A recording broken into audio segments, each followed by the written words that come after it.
शिव महापुराण की कथा कहती है, 3 दौलत सबसे बड़ी होती है। दुनिया की सबसे बड़ी दौलत में 3 दौलत है।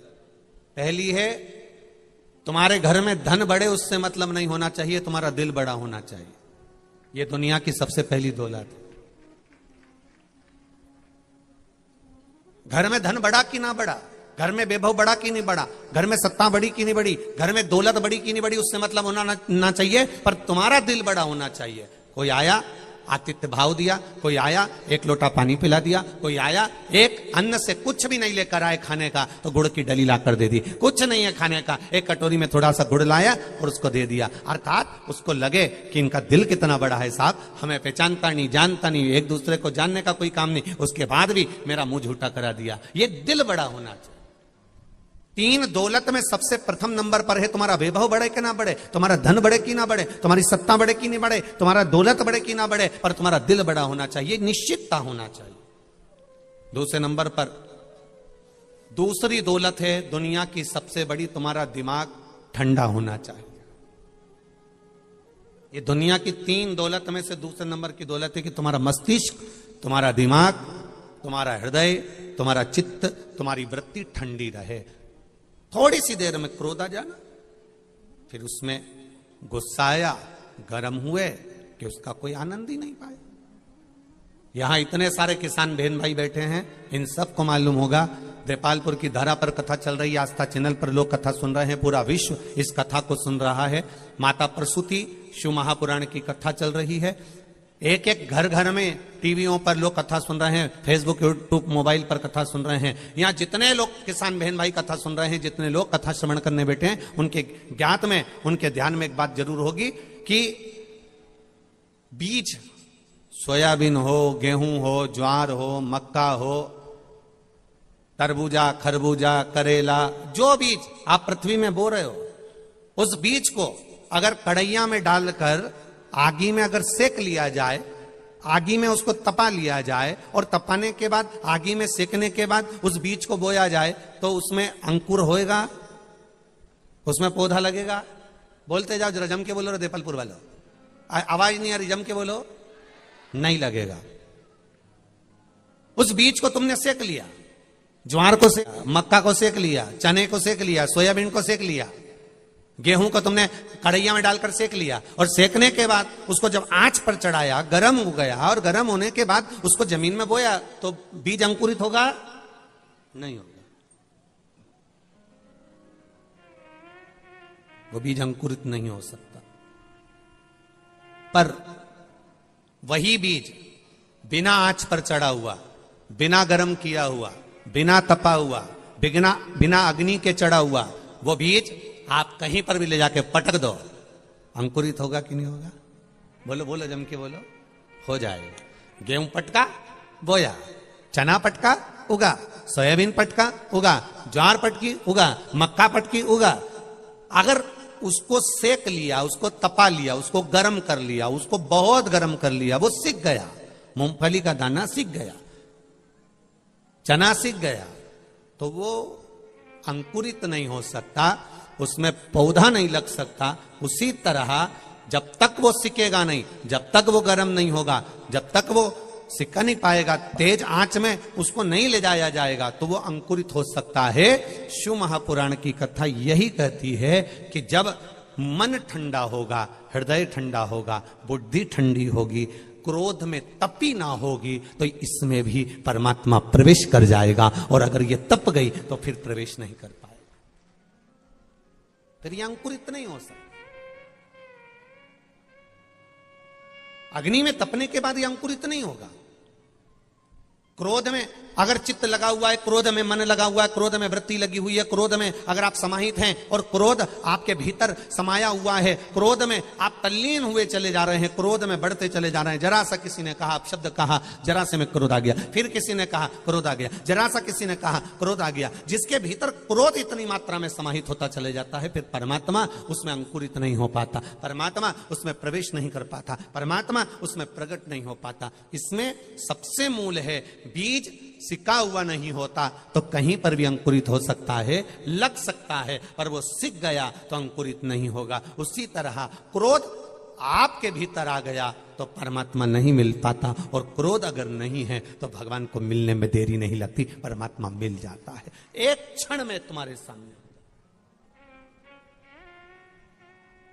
मैंने तेरे ही भरोसे बाबा, तेरे ही भरोसे हवा बिच उड़ती जावांगी बाबा, डोर हथो छड़ी में कटी जावांगी, भोले मैं तेरी पत्नी, शंभू मैं तेरी पत्नी, हवा बिच उड़ती जावांगी बाबा, डोर हथो छड़ी में कटी जावांगी। आपके भीतर क्रोध नहीं आना चाहिए, आपके भीतर तपन नहीं होना चाहिए। अहंकार, आसक्ति, तृष्णा, वासना, लोभ, क्रोध, ये सब हमारे मन को अंकुरित नहीं होने देते, हमारे मन को परमात्मा में नहीं लगने देते, हमारे मन को भगवान की भक्ति में नहीं रमने देते।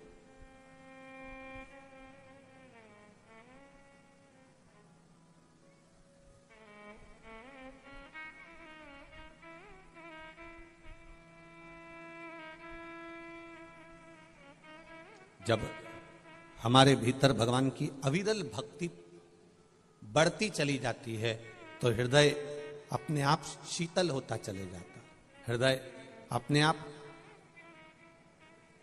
शीतलता का अनुभव करने लगता।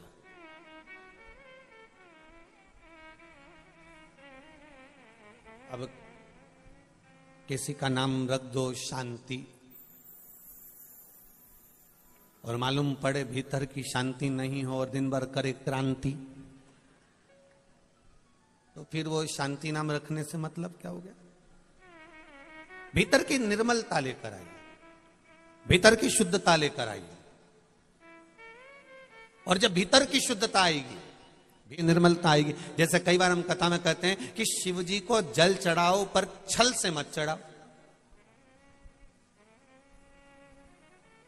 छल से मतलब मैं तो रोज भगवान के मंदिर में पोछा लगाती हूं, मेरे बराबर कोई भजन नहीं कर सकता, मैं तो इतनी जोरदार ढोलक बजाती, इतनी जोरदार ढोलक बजाती कि हमारे बराबर कहीं की ढोलक नहीं बजा सकती।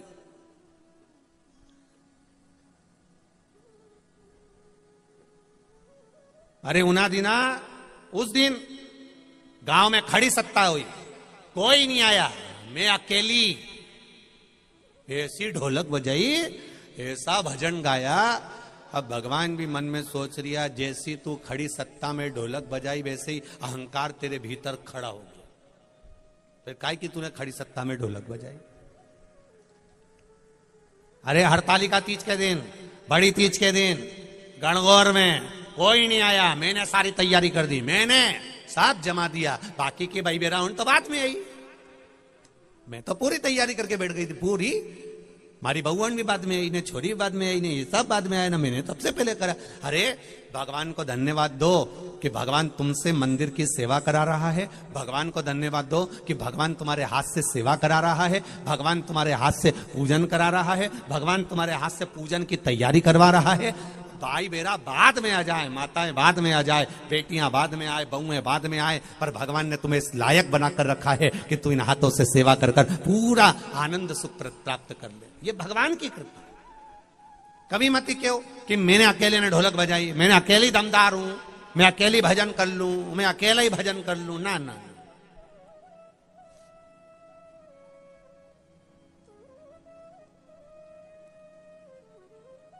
कभी मत क्यों कि अकेला, ना ना, मैं आदरणीय कैलाश भैया जी से भी कहूंगा, 7 दिन शिव महापुराण की कथा चलेगी, 7 दिन में एक बार भी मुख से मत कहना कि यह कथा मैंने कराई, आप कहना यह महादेव ने कराई है, उसके सिवा कोई नहीं करा सकता।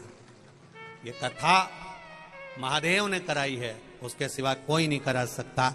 अब महादेव ने जो कथा कराई है तो पूरी 7 दिन की कथा में तुम्हें इतना महादेव मिलेगा, इतना महादेव मिलेगा, कहीं का तो बिल्कुल रुद्र अवतार मिलेगा तो कहीं एकदम गंगा सिर पे धरा हुआ मिलेगा, और कहीं डमरू बजाता मिलेगा, तो कहीं त्रिशूल घुमाता मिलेगा। इतना महादेव मिलेगा पूरी कथा में। कोई तुम पर क्रोध भी करेगा, कोई अपशब्द भी कहेगा, कोई ताने भी देगा, कोई कुछ कह भी देगा। उस समय पर तुम्हें कैलाश पर्वत की तरह एकदम मौन रहना है। शंकर जी बोलते हैं और कैलाश पर्वत चुप रहता है। बस वो आनंद के साथ 7 दिन की शिव महापुराण की कथा होना चाहिए। उस आनंद के साथ मौनता रहे, आनंद।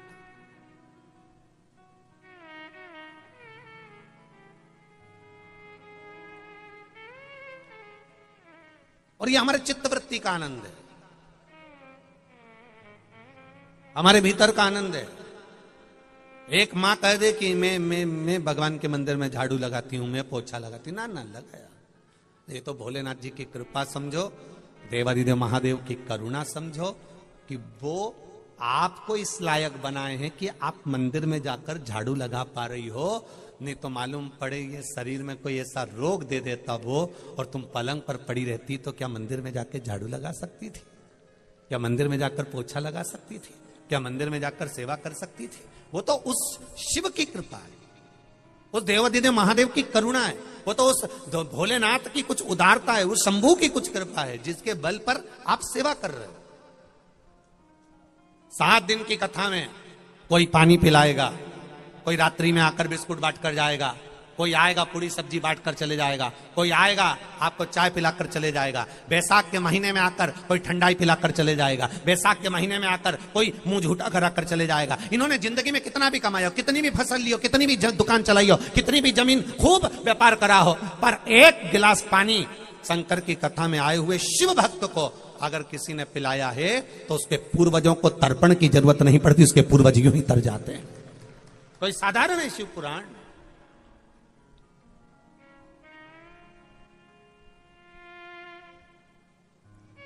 करो भक्ति शिव की।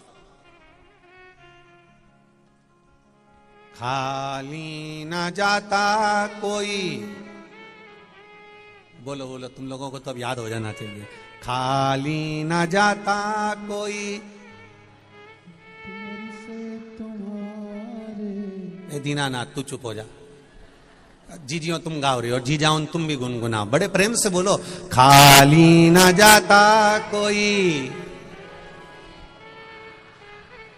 मैं भी खड़ी हूं नन्ही बाहें पसार, मैं भी खड़ा हूं नन्ही बाहें पसार, अपने हृदय से लगा लो,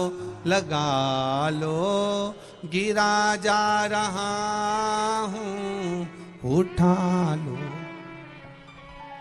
प्रभु अपने दर से अब तो न टालो, गिरी जा रही हूं, उठा लो।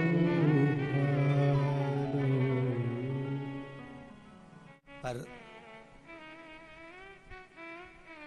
गिर रहे हैं, उठाना है। एक बूढ़ी अम्मा, बूढ़ी डोकरी रोज लकड़ी इकट्ठी करती थी, ढेर सारा लकड़ी का गट्टा उठा लेती। इतनी थक जाती कि भगवान से रोज कहती मैं तो परेशान हो गई भोलेनाथ, मुझे उठा ले। मैं तो परेशान हो गई भोलेनाथ, मुझे उठा ले।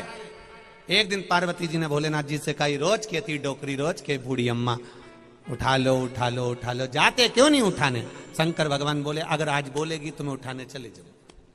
और जो बूढ़ी अम्मा ने कहा मैं तो बहुत परेशान हो गई भोलानाथ, मुझे तो उठा ले। इतने में शंकर भगवान प्रकट हो गए, उन्होंने कहा चल डोकरी मैं तुझे उठाने आ गया। इतने में डोकरी बोली मैं मेरी नहीं बोल रही थी, मैं तो कह रही थी लकड़ी का गट्ठा उठा, मैं मेरी थोड़ी ना बोल रही थी।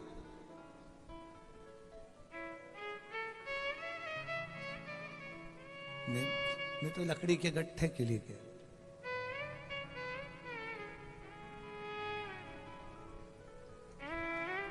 शिव कृपा है, शिव की उदारता, भरोसे के साथ, विश्वास के साथ, दृढ़ता के साथ। दुनिया की 3 सबसे बड़ी दौलत है,